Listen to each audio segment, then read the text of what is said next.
Sir வணக்கம். உண்மையாகவே இந்த 2 நாள் டிரான்ஸ்ஜெண்டருடைய வரலாற்றில், இந்த 17 ஆண்டுகளினுடைய வரலாற்றில் அற்புதமாக இந்த செகண்ட் இறுதி கடந்தது. ரொம்ப யூஸ்ஃபுல்லாக நிறைய பேர் முன்னேறி வந்திருக்காங்க. நிறைய பேர் தன்னுடைய இடத்தை இழந்து பின்னுக்கு போயிருக்கீங்க. இதுக்கான காரணம் என்ன அப்படின்னு சொல்லி கேட்டிங்கன்னா, நிறுவனமோ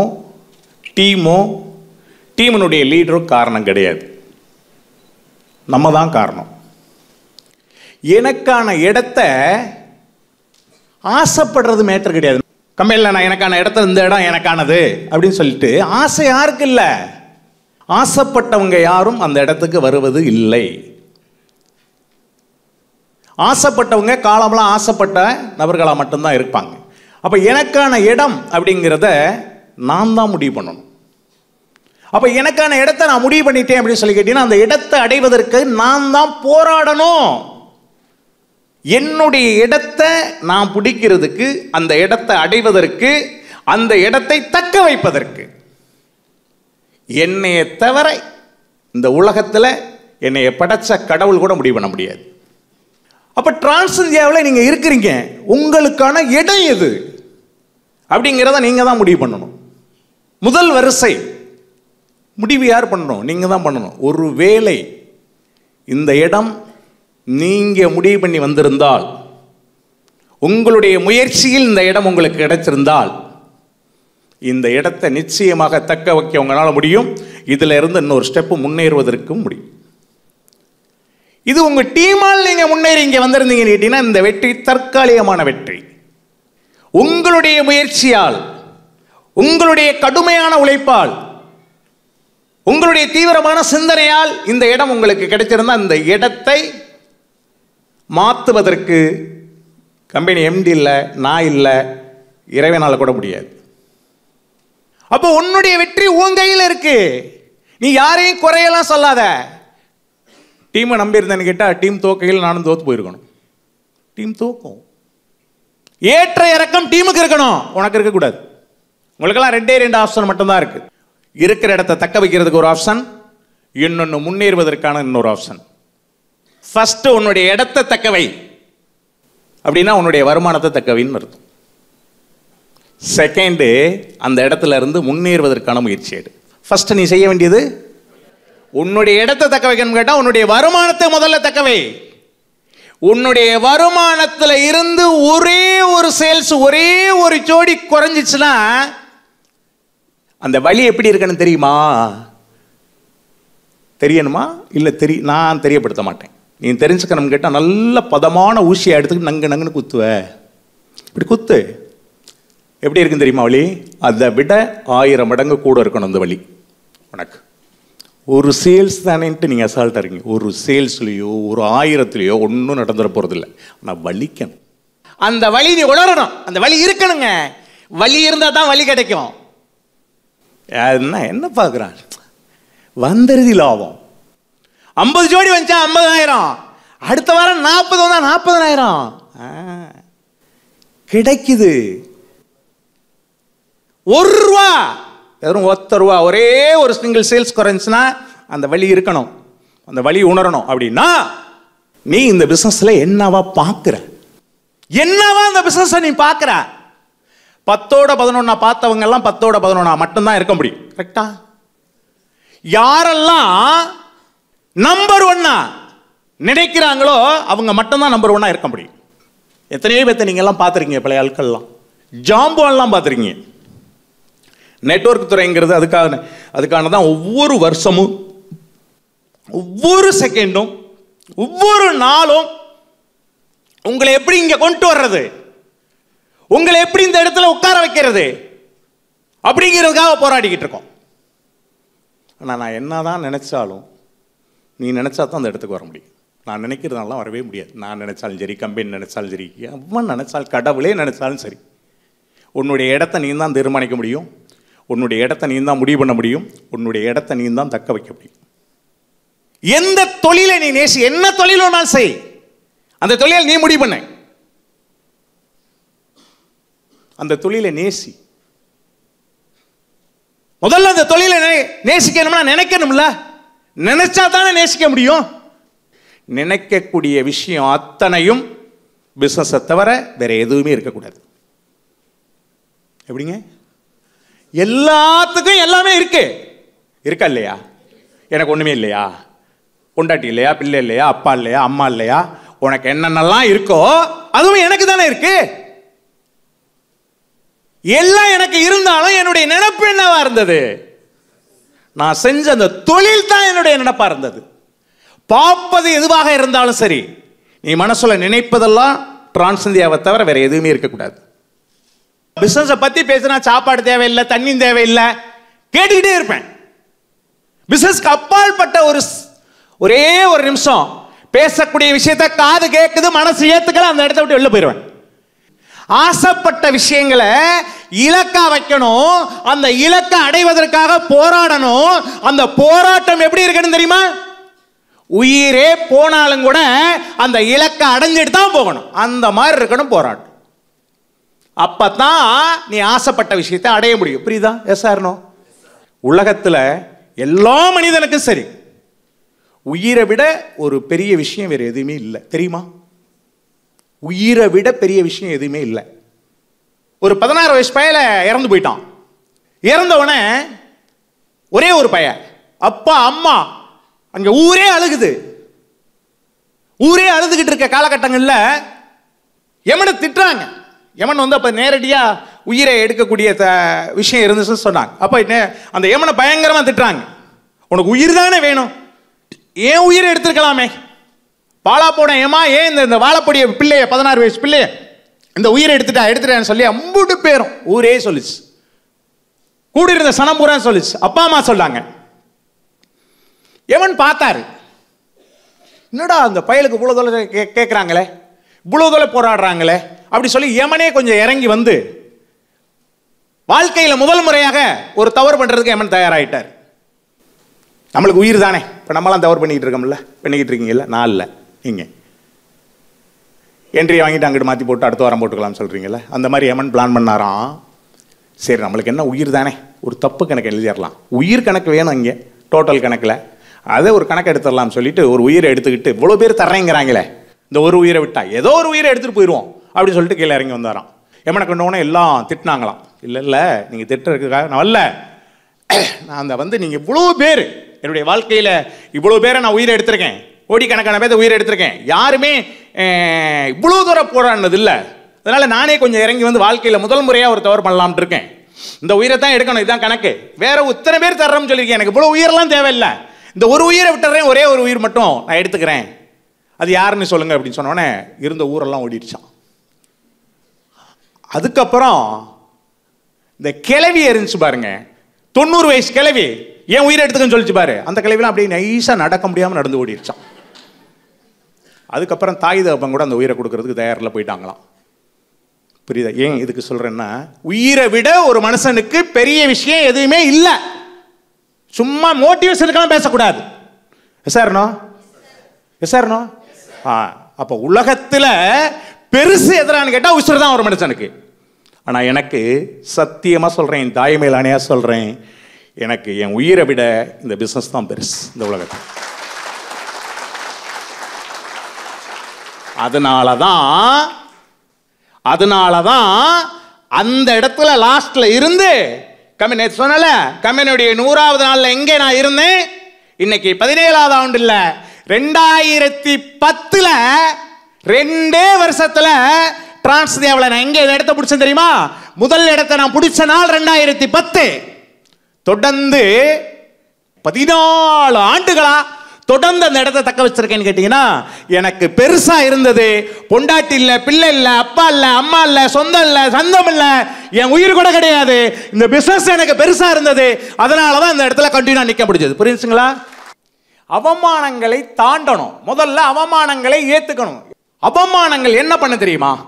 நிறைய பேர் தற்கொலை பண்ணிக்கிறதுக்கு காரணமா இருக்கிறது என்னன்னு நினைக்கிறீங்க? அடித்தளமான காரணம் அவமானம். அந்த அவமானத்தை சரியாக பயன்படுத்தினீங்க அப்படின்னு சொல்லி கேட்டீங்கன்னா, அவமானத்தை ஏத்துக்காமல், அவமானத்தை தாங்காமல், அவமானத்தை தற்கொலைக்கு கொண்டு போகக்கூடிய அந்த சக்தி வாய்ந்த அவமானத்தை சரியாக பயன்படுத்தினீங்கன்னு கேட்டீங்கன்னா, நீங்க டிரான்ஸ்லேஷன்ல கோடீஸ்வரனாக மாற முடியும். ஏன்னா என்னை கோடீஸ்வரனாக மாத்தினது அவமானம் அப்படிங்கிற அந்த ஆரம்பமான விதை தான் என்னை இந்த இடத்துக்கு கொண்டு வந்து விட்டது. அந்த அவமானம் என்னை பிசினஸ் விட்டு வெளியேற்றிருக்கலாம். அந்த அவமானம் கண்டிப்பா அந்த அவமானத்தை நான் ஏத்துக்கல, அந்த அவமானத்தை தாங்கிக்கலன்னு கேட்டா பிசினஸ்ல இருந்திருக்க முடியாது. காணாம போன நபர்கள்ல நான் ஒரு நபரா இருந்திருப்பேன். கரெக்ட்.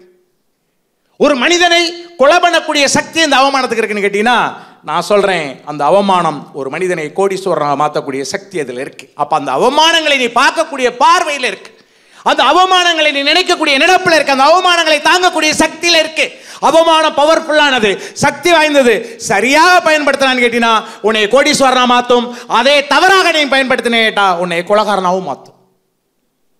நீங்க எல்லாமே லீடர்ஸ், நீங்க எல்லாருமே துரைராஜ் மாதிரி வரணும்னு ஆசைப்படுறேன். நான் அந்த இடத்துல வந்தது வேணும்னா நான் எனக்கான இடம், எனக்கான இடத்தை தக்க வைக்கணும் அப்படிங்கிறது. அந்த இடத்தெல்லாம் தாண்டியாச்சு. வெற்றி வேற, சாதனை வேற, தெரியுமா? வெற்றி என்பது நான் நினைச்சத நான் அடைகிறதுக்கு பேர் தான் வெற்றி. சாதனை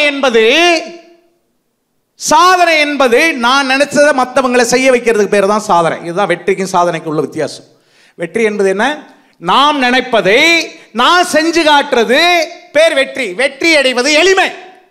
சாதனை படைப்பது என்பது சரித்திரம் படைப்பதற்கு சமமானது. ஒரு நாடு சுதந்திரம் வாங்கிறதுக்கு சமமானது. அப்ப வெற்றி அடைவது என்பது நான் நினைச்சதை நான் செய்யறது. இப்ப நான் நினைச்சதை நான் செஞ்சுட்டேன், கரெக்டா? அப்ப நான் வெற்றியாளர் தான், சாதனையாளர் கிடையாது. சாதனையாளர் கேட்டா இந்த இடத்துல என்ன மாதிரி நூற்றுக்கணக்கான நபர்களை, இங்க இருக்கக்கூடிய நபர்களை துரைராஜ் மாதிரி இந்த இடத்துல நிக்க வைக்கும் பொழுதுதான் துரைராஜ் ஒரு சாதனையாளரா டிரான்ஸ்லேஷன் எவ்வளவு மாற முடியும். இப்ப டிரான்ஸ்லேஷனுடைய வெற்றியாளர் மட்டும்தான் துரைராஜ். நான் நினைச்சதை நான் செஞ்சு உங்க முன்னாடி காட்டியிருக்கேன். நான் நினைச்சதை உங்களை செய்ய வச்சு இங்க காட்டணும். 1,00,000 பேத்துக்கு முன்னாடி காட்டணும். 100 பேத்த துரைராஜ் மாதிரி கோடீஸ்வரன் மாத்திட்டேன் அப்படின்னு சொல்லி காட்டணும். அதுதான் சாதனையாளர். இப்ப நான் ஆசைப்படுவதெல்லாம் நான் இருக்கக்கூடிய இடத்துக்கு நீங்க வரணும். நான் அனுபவிக்கக்கூடிய இடத்துல, இந்த நிறுவனத்தில் இருந்து வரக்கூடிய வருமானத்திலிருந்து என்னுடைய வாழ்க்கை தரம் மாறினது மாதிரி உங்களுடைய வாழ்க்கை தரம் மாறணும். இந்த வாய்ப்பின் மூலியமாக, இந்த வருமானத்தின் மூலியமாக, இந்த நிறுவனத்தின் மூலியமாக நான் அனுபவிக்கக்கூடிய அத்தனை விஷயங்களும் இங்க இருக்கக்கூடிய அத்தனை பேரும் அனுபவிக்கணும்னு ஆசைப்படுறேன். நடக்கணும்னு நான் பேசுறதால நடக்குமா? நடக்கணும், நடந்தே தீரணும் நீ நினைக்கணும். அதுக்கான விஷயம் தான் இந்த டிரான்ஸ்டைட்டான். அதற்கான ஆரம்பம் தான் டிரான்ஸ்டைட்டான் என்பது. சாதனை அல்ல, சாதனைக்கான ஆரம்பம், ஒரு முன்னோடி. டிரான்ஸ்டைட்டானுக்கே இந்த மாதிரி மிரண்டு பார்த்தீங்கன்னா, டாப் லீடரா நீங்க வரும் பொழுது, 8வது லெவல் நீங்க வரும் பொழுது உங்களை பார்த்து போராமப்பட மாட்டாங்க, போட்டி போட மாட்டாங்க. உங்களுடைய வெற்றியை பார்த்துட்டு இந்த டீம் இல்லை, இந்த உங்களுடைய உறவு இல்லை, இந்த உலகமே மிரண்டு பார்க்கும். எப்படிங்க?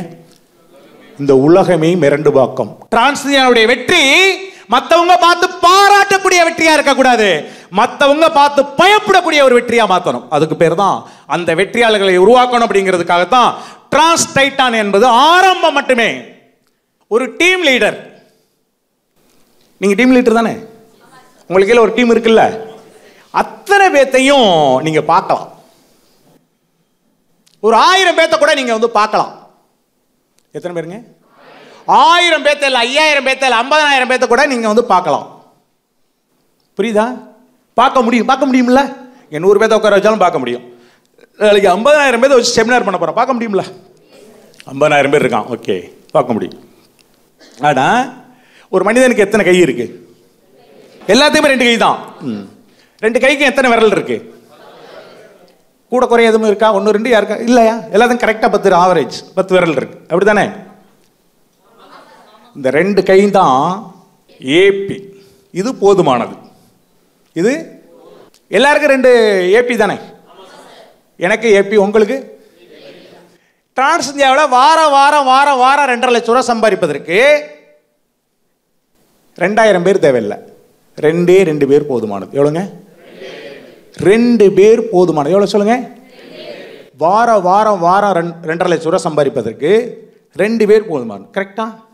கரெக்ட் தானே? டிரான்ஸ் இந்தியாவில் வாழ்நாள் முழுக்க நீ எப்படி வாழ்வதற்கு 2 கை போதுமானதோ அதே மாதிரி வாழ்நாள் முழுக்க டிரான்ஸ்லேல வார 2 லட்சம் ரூபாய் சம்பாதிப்பதற்கு 2 பேர் போதுமானது. சரி, 2 பேருங்கிறது எது? 2 கை. ஒரு கைக்கு எத்தனை விரல் இருக்கு? எத்தனை விரல்? 2 கைக்கு 10 விரல். இந்த விரல் அவசியமானதா இல்லையா? சரி, கை எனக்கு போதுமானதுன்னு சொல்லி இந்த விரலாம் நறுக்கி விட்டுருவோம். கை இருந்து என்ன புரோசனம்? அப்போ 2 பேருங்கிறது கை மாதிரி, 10 பேருங்கிறது விரல் மாதிரி. புரியுதா? வாழ்க்கைக்கு புரிஞ்சுக்கிறதுக்காக சொல்றேன். இப்போ நீங்க எல்லாம் லீடருங்கிற பயில கொஞ்சம் கவனிச்சீங்கன்னா 17 ஆண்டு காலம் சொல்லாத விஷயத்தை கொடுக்காத பயிற்சியை இப்போ கொடுக்க போறேன். கொஞ்சம் கூர்மையாக கவனிச்சிங்கன்னா புரிஞ்சுக்கும். புரிஞ்சுன்னா நான் சொன்னது உங்களுக்கு எளிமையாக இருக்கும். புரியலன்னு கேட்டால் இடியாப சிக்கல் மாதிரி இருக்கும். கரெக்டா?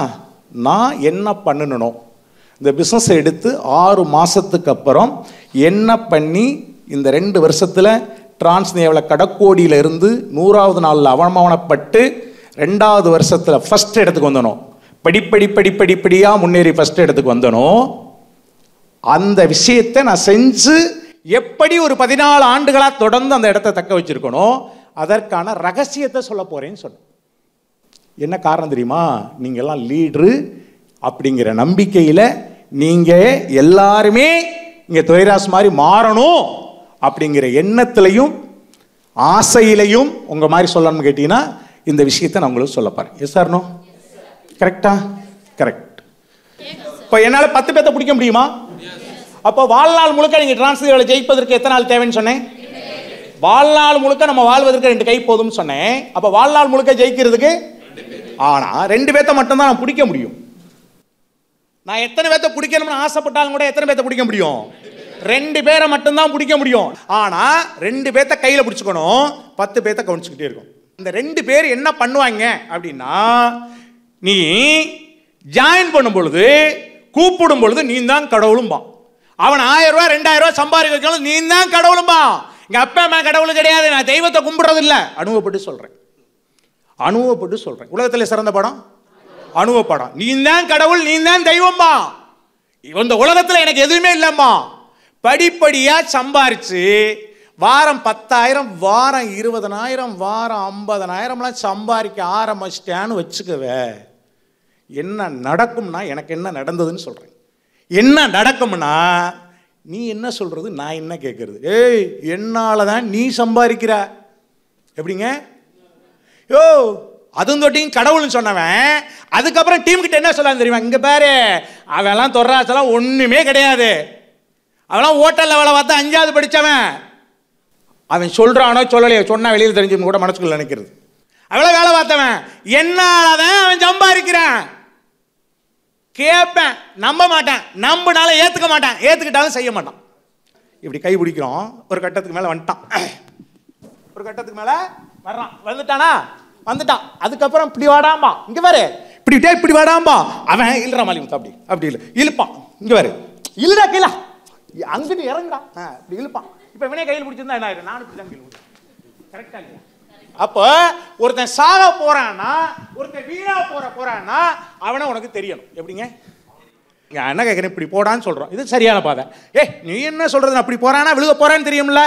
டே விழுந்துருவாடா, அதை மீறி போறான். டே விழுந்து செத்து போயிடுவாடா, அதை மீறி போறான். நீ கூட போய் சாவியா? அப்ப என்ன பண்ணணும் அப்படின்னு சொல்லி கேட்டீங்கன்னா, இவன் நம்மளுக்கு தெரியுது இல்ல, நம்மளுக்கு தெரியுது இல்ல சாமி. முதல்ல எப்படி வந்தான், அதுக்கப்புறம் இந்த 10,000 சம்பாதிக்கல எப்படி இருப்பான், 20,000 சம்பாதிக்கல எப்படி இருப்பான், வாரம் 50,000 சம்பாதிக்கலாம் எப்படி இருப்பான், தெரியுமா தெரியாதா? அப்ப என்ன பண்ணணும்னா, அவன் இங்க 10 பேரை கவனிச்சுக்கிட்டு இருக்கோம்ல, 2 பேரை கை பிடிக்கணும், 10 பேரை கவனிச்சுக்கிட்டே இருக்கணும். ஓகே, தெரியுங்க சார், கண்டிப்பா உங்களுக்கு தெரியும். கவனிச்சா தான் தெரியும்.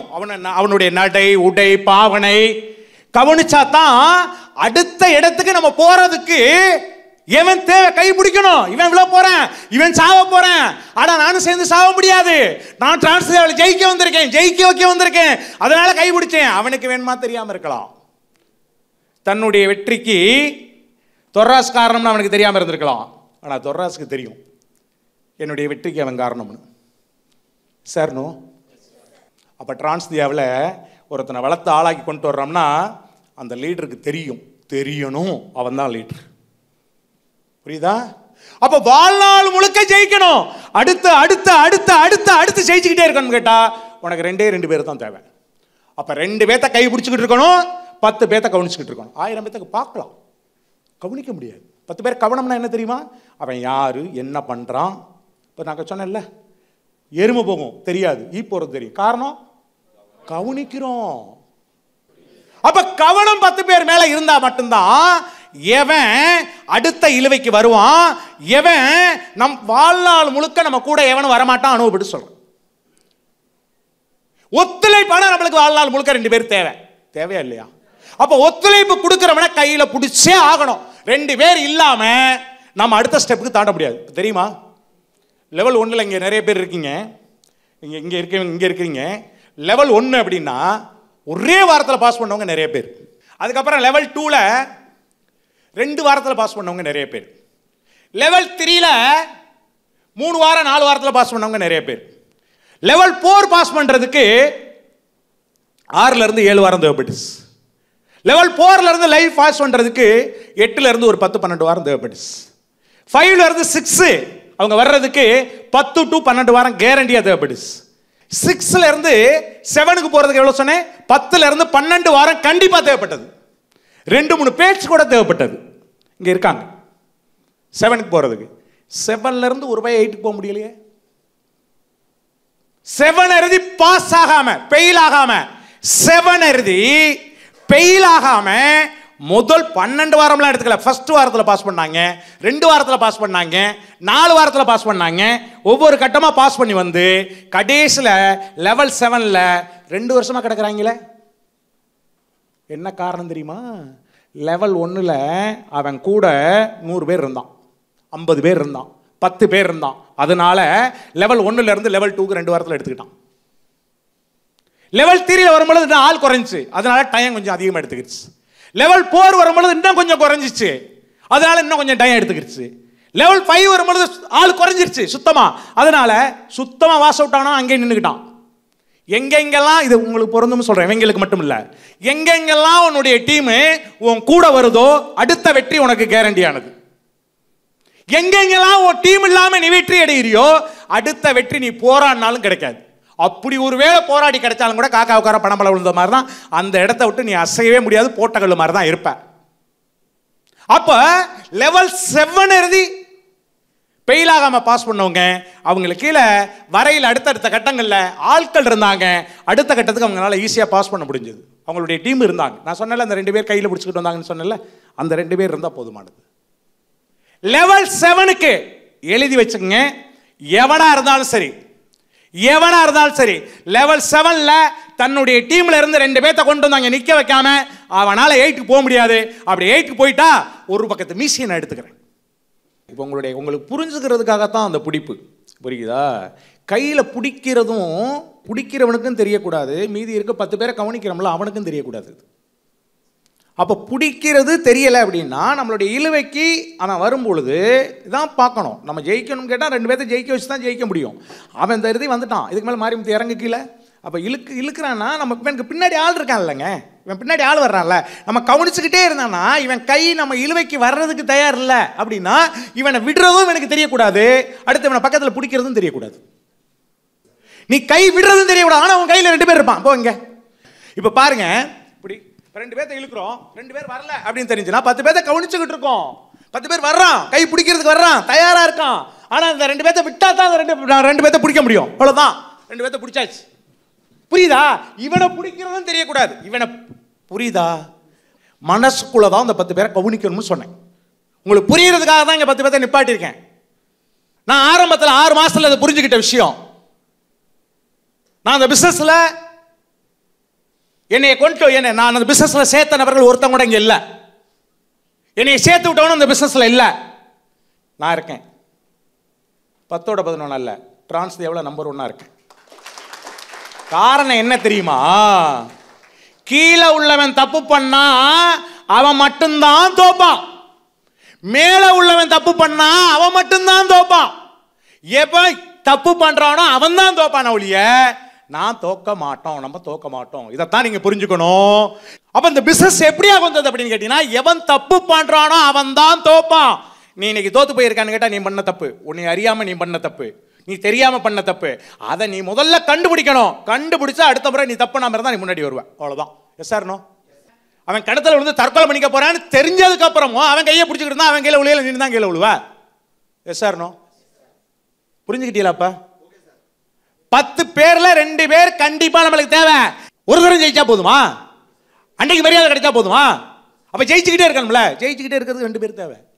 வாழ்நாள் முழுக்க 2 கை தேவையில்ல. அங்க பிடிக்கிறதும் தெரியக்கூடாது. இப்ப தெரியுது இல்ல, அவனை விட்டுட்டு அவனை விடுறது அவனுக்கு தெரியக்கூடாது. அடுத்து பிடிக்கிறீல்ல அவனும் தெரியக்கூடாது. இது என்ன நடக்கும்னா, ஒரு சாவக்கெடு 1000 2000 சம்பாதிக்கணும் கடவுளும்பா தெய்வம்பா, அதுக்கப்புறம் நான் தான் கடவுள் என்னை கும்பிட்டு விழுறாமா, நீ விழ மாட்டான். விழுவுமா? தன்மானம் இருக்குல்ல. நம்ம காலில் விழுந்தவன் அவன் காலில் விழுந்தவன் எதிர்பார்ப்பான். ஏன் 50,000 வாரம் சம்பாதிக்க ஆரம்பிச்ச பொழுது, 50,000 சம்பாதிக்க ஆரம்பிக்கும் பொழுது அந்த மாதிரி நினைச்சேன். ஆனால் எல்லாரும் இல்லை, கண்டிப்பாக 100க்கு 100% நடக்குது. எனக்கு நடந்ததுன்னா உனக்கும் நடக்கும். அப்போ என்ன பண்ணணும் அதை தான் சொன்னேன். நம்பிக்கை உள்ளவன் தோத்து போகலாம், தன்னம்பிக்கை உள்ளவன் தோத்ததாக வரலாறு கிடையாது. நம்பிக்கைக்கும் தன்னம்பிக்கை என்ன வித்தியாசம் தெரியுமா? நான் உன்னை நம்பலாம், முப்பா ஒருவன் ஜெயிப்பான் அப்படின்னு சொல்லி நான் நம்பலாம். அது வேணுமா தோத்து போகலாம். நான் ஜெயிப்பேன் அப்படின்னு நான் நம்புறேன்ல, அது ஒருபோதுமே தோக்காது. நான் என்னை நம்பித்தான் டிரான்ஸ்ஃபர் பண்ணேன், இந்த இடத்த வெற்றி அப்படிங்கிற இடத்துல நிற்கிறேன். அப்போ நீங்கள் அத்தனை பேரும் உங்களை நம்பினீங்க கேட்டிங்கன்னா இங்கே வெற்றி அடையலாம். ஒவ்வொரு விஷயத்தையும் திரும்ப திரும்ப சொல்லக்கூடிய இடத்துக்கு என்னை கொண்டுட்டு வராதிங்க. ஏன்னா டைம் இல்லை, நேரம் உயிர் போன்றது. ஓகே, புரியுதா இல்லையா? டீம் இல்லாமல் ஜெயிக்க முடியாது, டீமை மட்டும் நம்மளால ஜெயிக்க முடியாது சொல்லிட்டேன். அப்புறம் என்ன, அதுக்குள்ளே 1000 அர்த்தம் இருக்கு. டீமில் உள்ள இந்த 10 பேர் விரலை விட்டு வெளியில் வந்த நகம் அல்ல, நீ வேணும்னா வச்சுக்கிறதுக்கு வேண்டாம்னா நறுக்கிறதுக்கு. கையை விட்டு வெளியில் வந்த விரல், நீ வேணும்னாலும் சரி வேண்டாம்னாலும் சரி வச்சு தான் அந்த 10 பேர் கண்டிப்பாக வேந்தாகணும். இதில் என்ன ஒரு மாற்றம் தெரியுமா நம்மளுக்கு? இல்லை கடவுள் கொடுத்த ஒரு வரம் என்ன தெரியுமா? நீ எவனை வேணுமாலும் நம்பு, அவன் உன்னை நம்ப நீ வச்சிருக்கலாம். அவன் உன்னை நம்பலன்னு கேட்டீங்கன்னா அடுத்து உன்னுடைய வேகத்துக்கு ஒத்துழைனா அடுத்த 2 பேர்த்த கையில் பிடிக்கலாம். ஏன்னா இந்த தொழிலினுடைய ஆயுதம் என்ன, ஆணிவேர் என்னன்னு கேட்டால் பேச்சு தான். ஃபர்ஸ்ட் பேச்சு தான். அந்த பேச்சு எங்கே எப்படி இருக்கணும், எங்கே என்ன பேசணும், எங்கே என்ன பேசக்கூடாது, யார்கிட்ட பேசணும் யார்கிட்ட பேசக்கூடாது, எப்படி பேசணும் எப்படி பேசக்கூடாது. முதல் பயிற்சி லெவல் 5ல் உங்களுக்கு பேச்சு பயிற்சி தான். யார்கிட்ட என்ன பேசணும் என்ன பேசணும் அடித்து பேச வைக்க போகிறேன். லெவல் 5 காண்ட்ரிங். இப்படி ஒரு சாதாரண டிரான்ஸ் அவார்டு, டிரான்ஸ் டைட்டானுடைய அவார்டுங்கிறது ஒரு சேம்பிள், ஒரு டெய்லர் தான் சொன்னேன். அத்தனை பேருமே டிரான்ஸ் டைட்டான் தான். அதில் எந்த விதமான மாற்று கருத்தும் கிடையாது. யாரும் எந்த இடத்துலையும் நெட்வொர்க் மார்க்கெட்டிங் முன்னாடி வர்றதுக்கு முன்னாடி ஹோட்டலில் வேலை பார்த்துக்கிட்டு இருக்கும் பொழுது தொர்ராஸ் டிரான்ஸ்தே அப்படிங்கிற ஒரு பிஸ்னஸ் எடுத்து பயணம் செய்யும் பொழுது இவன் கோடீஸ்வரனா மாறுவானா, இவன் நூற்றுக்கணக்கான கோடீஸ்வரில் உருக்குவானா, ஏன்னா எனக்கே தெரியாது. எனக்குள்ள இருக்கக்கூடிய திறமை எப்போ எனக்கு தெரிஞ்சு டிரான்ஸ்இந்தியா அப்படிங்கிற ஒரு களம் கிடைச்சதுக்கு அப்புறம் தான் எனக்கு தெரிஞ்சது. அது தொட்டிக்கு எனக்கு தெரியல, எங்க அப்பா அம்மாவுக்கு தெரியல, என்னை படைச்ச ஆண்டவனுக்கும் தெரியல.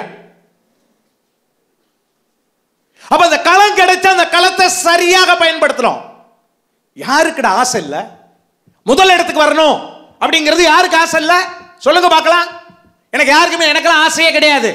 டிரான்ஸ் டைட்டான் காவாச்சி பண்ணி பேசிக்கிட்டு இருக்கீங்க. டிரான்ஸ் டைட்டான் விரைவில் 500ல இருந்து 2000 மாறும். சார் டிரான்ஸ் எவ்வளவு நம்ம எதுக்கு வந்தோம்? கம்பெனிக்காக வந்தோமா, பொருளுக்காக வந்தோமா, பிளானுக்காக வந்தோமா, லீடருக்காக வந்தோமா, எம்டிக்காக வந்தோமா, சம்பாதிக்க வந்தோமா? சம்பாதிக்க தானே வந்தோம். இப்போ சம்பாதிச்சுக்கிட்டு இருக்கீங்களா இல்லையா? புரியுதா இல்லையா? அப்போ டிரான்ஸ்இந்தியா நிறுவனத்துக்குள்ள கூப்பிட்டு வரவனை பற்றி எனக்கு பிரச்சனை இல்லை, வந்து சேராதவனை பற்றி எனக்கு பிரச்சனை இல்லை, சேர்ந்துட்டு இந்த பிஸ்னஸை விட்டுட்டு போகிறான் பாரு, அதுதான் எனக்கு பிரச்சனையா இருக்கு. இதுக்கு தீர்வு காங்கணும். அவன் எதுக்கு வந்திருப்பான்? எதுக்கு வந்தான்? அவன் சம்பாதிக்க வந்தவன் விட்டுட்டு போறானா, சம்பாதிக்க முடியாம போறானா, இல்ல சம்பாதிக்க தெரியாம போறானா? என்னப்பா? அப்ப சம்பாதிக்க முடியாம போகல, சம்பாதிக்க தெரியாம போறான். கரெக்டா சார்? ஏத்துக்கிறீங்களா சார்? கேக்குதா? ஏத்துக்கிட்டீங்களா? உட்கார்ந்து பேசுறா, கவுன்சிலிங் பண்றா, இறங்குறா. கோடி கோடியா டிரான்ஸ்ஃபர் பேரை கொடுத்துருக்கு, புகழை கொடுத்துருக்கு, வருமானத்தை கொடுத்துருக்கு. வர்றவனை சம்பாதிக்க வைக்கிறது தானே வேலை, சம்பாதிக்கிறது தானே வந்திருக்கான். அதை அவனை சொல்லிக் கொடுக்கணும், கற்றுக் கொடுக்கணும், அவனை உழைச்சி கொடுக்கணும். டேய், நீங்கள் வந்து இங்கே 100 பேர் உட்காந்துருக்கீங்கன்னு கேட்டால் ஒவ்வொருத்தருலையும் ஒரு டீம் இருக்குது. நீங்கள் ஒவ்வொருத்தரும் இங்கே உட்காந்துறதுக்கு குறைந்தபட்சம் 100 பேருனுடைய தியாகம் இருக்குது. அதை புரிஞ்சுக்குங்க. உலகத்திலேயே துரோகம், நம்பிக்கை துரோகம். அவன் நம்மளுடைய லீடர் நம்மளை எப்படியா ஜெயிக்க வச்சுருவான்னு உட்கார வச்சுருக்கீங்க. தயவு செஞ்சு என்ன துரோகம் வேணாலும் பண்ணேன், கொலை பண்ண தப்பு இல்லை, நம்பிக்கை துரோகம் மட்டும் செஞ்சிடாத. உன்னுடைய டீம் உன்னை நம்பி இருக்குது. அடுத்த ஆண்டு விழாவில் அடுத்த 6 மாசத்துல நீ எத்தனை பேர் இங்கே வர்றாங்கிறது மேட்ரு இல்லை, உன் டீம் இங்கே எத்தனை பேர் வருது அப்படிங்கிறது தான் மேட்ரு.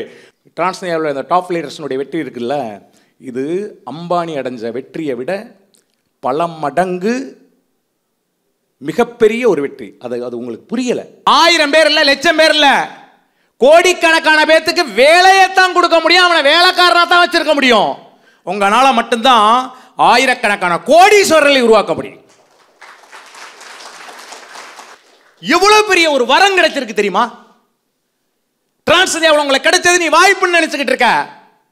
டிரான்ஸ்னியா அப்படிங்கிற ஒரு நிறுவனத்தில் நம்மளுக்கு ஒரு வாய்ப்பு கிடைச்சு அந்த வாய்ப்புல பண்ணிக்கிட்டு இருக்க நினைக்கிற. சத்தியமா இது வாய்ப்பு அல்ல, வரம். நீ இது வாய்ப்புன்னு நினைச்சீனா முட்டாள். உன்னை விட முட்டாள் யாருமே கிடையாது. இது வரம். கடவுள் எல்லாருக்குமே ஒரே ஒரு வரத்தை ஒரு முறை தான் கொடுக்குறான். என்ன கொடுமை தெரியுமா? அதை வாய்ப்புகளை ஒழிச்சு கொடுக்குறான். அதை 6வது அறிவு இருந்துச்சு அப்படின்னு கேட்டீங்கன்னா உங்களால அருமையாக புரிஞ்சுக்க முடியும். 6 மாசத்தருதி இதை வாய்ப்புன்னு தான் நான் பார்த்தேன். 6 மாசத்துக்கு அப்புறம் தான் இது வரம்னு எனக்கு புரிஞ்சு. டிரான்ஸ்னியா நிறுவனத்தில் நம்மளுக்கு கிடைச்சது வாய்ப்பு அல்ல, வரம். வாய்ப்புன்னு நினைச்சு அசால்ட்டா விட்டுறாதீங்க, இது வரம். காரணம் என்ன? வாய்ப்புகள் வரும் போகும், வரம் ஒரு முறை தான் வரும், அது போச்சுன்னா திரும்பி வராது. வரம்ங்கிறது உயிர் போன்றது. உன்னுடைய பேர், புகழ், அந்தஸ்து எல்லாத்துக்கும் தேவை. யாருக்கு வேண்டாம் சொல்லுங்க? ஒரு கட்டத்தெருதி 6 மாசத்தெருதி தான் பணம் அப்படிங்கிற ஒரு இலக்கை நோக்கி பயணம் செஞ்சுக்கிட்டு இருக்கேன். அதுக்கப்புறம் பணத்துக்கு அப்பால் பட்ட ஒரு விஷயம் இன்னைக்கு பேசிக்கிட்டு இருக்குன்னா என்ன அர்த்தம்? என்னுடைய லைஃப் செட்டில்டு. லைஃப்னா என்ன? நானும் என் பிள்ளை இனிமேல் பிறக்க போகிறேன், என்னுடைய பேர பிள்ளைக்கு செட்டில்டு. கரெக்டா? இதுதான் லைஃப் செட்டில்டு. டிரான்ஸ்னியா நிறுவனம் ஆரம்பிக்கப்பட்டது பணம் சம்பாதிப்பதற்காக அல்ல. டிரான்ஸ்னியா நிறுவனத்தை வரக்கூடிய அத்தனை பேரும் பணம் சம்பாதிக்கணுங்கிறதுக்காக ஆரம்பிக்கப்பட்ட நிறுவனம் சொல்லிக்கிட்டே இருக்கேன். நிறுவனம் 2500 கோடி அடையும், கண்டிப்பாக அடையும். அதுக்கான 1000 வழிகள் எங்ககிட்ட இருக்கு. 2500 கோடி அடைகிறதுக்கு, டர்ன் ஓவர் பண்றதுக்கு, வருஷ டர்ன் ஓவர் பண்றதுக்கு இதுக்கான விளக்கமெல்லாம் நான் கொடுத்துட்டேன் உங்ககிட்ட. தயவு செஞ்சு புரிஞ்சுக்குங்க, எங்களையும் நிறுவனத்தையும் புரிஞ்சுக்குங்க. அற்புதமான ஒரு வாய்ப்பு. நீங்கள் வந்து பேசாதீங்க, செஞ்சு காட்டுங்க. அடுத்த 6வது வாரத்தில் இந்த டிரான்ஸ் டைட்டான் அப்படிங்கிற தற்காலிகமான பதவிக்கு அங்கீகாரம் கொடுக்க போகிறோம். இன்னும் 6 வாரம் தான் இருக்குது. 6 வாரத்தில் உங்களுடைய பதவியை நீங்கள் தக்க வச்சுங்க. உங்களுடைய டீமில் இருந்து எவ்வளோ பேரை கொண்டு வர்றோமோ அவ்வளோ தூரம் கொண்டு வந்துருங்க. டிரான்ஸ்னியா அப்படிங்கிறது வாய்ப்பல்ல, வரம். தயவு செஞ்சு புரிஞ்சுங்க. வாய்ப்புங்கிறது வரும் போகும், வரம் ஒரு முறை தான் வரும். வரம் உயிர் போன்றது. டிரான்ஸ்னியா இது வாய்ப்பு அப்படின்னு நினைக்காதீங்க.